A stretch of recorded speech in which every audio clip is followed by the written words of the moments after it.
Metal Gear.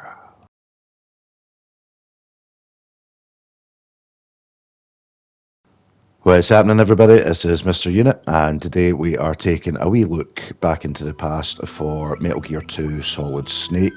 It was included in the most recent edition of the Metal Gear Solid HD remastering. Obviously, this is about as HD as it gets for an 8-bit port.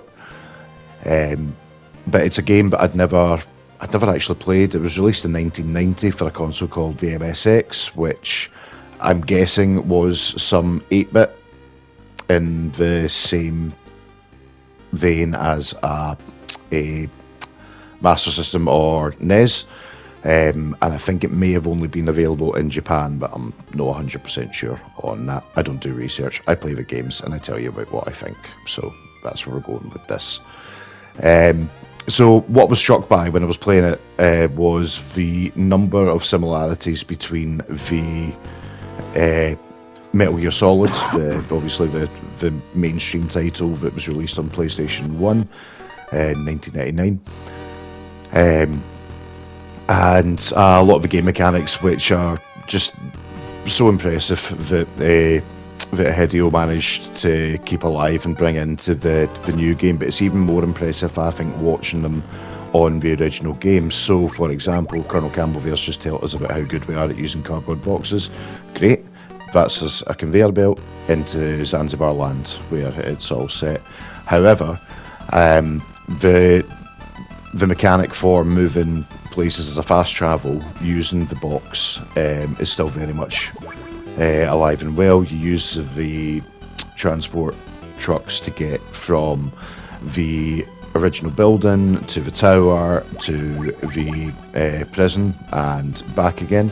And it's just one of those things that they built upon it as the series went on. There was the 3 boxes in Metal Gear Solid. There was a box for every core of the shell in Metal Gear 2, and you could use it even in Metal Gear Delta to get between some of the places quickly. One of the things I was not expecting was this porting of the PAL key, which I know is so backtracky and so annoying, but it is just really cool that even back then that you had the little key that changes temperature. There's a freezer you can take it to, which is what I did, or there's a sauna, and you have to be quick getting back because otherwise the key doesn't retain its shape and you can't use it to move on in the game. Some of the other stuff that I thought was brilliant and can't believe hasn't made its way into the new game is like the mouse here. There's a room full of mannequins where you've been waiting for an ambush, and the mannequin helps you identify, the mouse, sorry, helps you identify, like this boy here that's just had the shit kicked out of him, where the enemy soldiers are hiding in amongst it. So there was only one in that room, but there's more in the room above.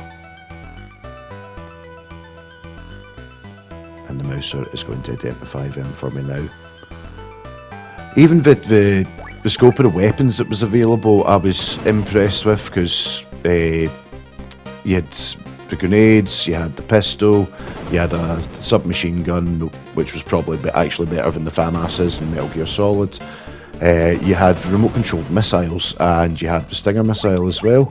Plastic explosives could be used to take down walls. What I wasn't expecting was there to be hundreds of kids running around Zanzibar land, and I was a bit nervous there, and I shot that one when he moved towards me.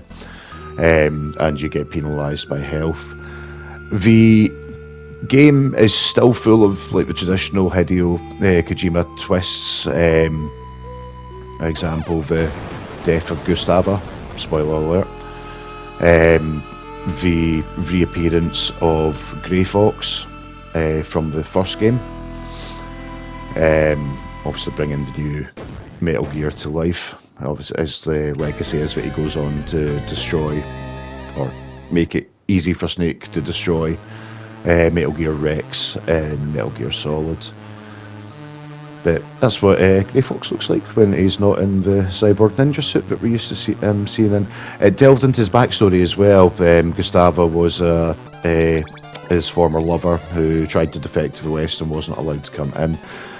The final boss fight was against Big Boss, and it occurred to me that's the first time I've actually ever fought Big Boss, and it's such a key moment in the franchise. I feel a bit silly that I've not completed it before, and I've not had that. It's the end of life for Jack, for Naked Snake, the protagonist of Metal Gear Delta 3, whatever you want to call it, Peace Walker, Ground Zeroes, and Phantom Pain, and it's just this epic fight where you are out of weapons and you've got to go and create your own weapon from a lighter and a lacquer spray to take down the greatest living soldier of the 20th century. It's just, it makes you feel immersed in the legends. And for that, I really enjoyed this fucking game. Yeah, go. I'll catch you next time.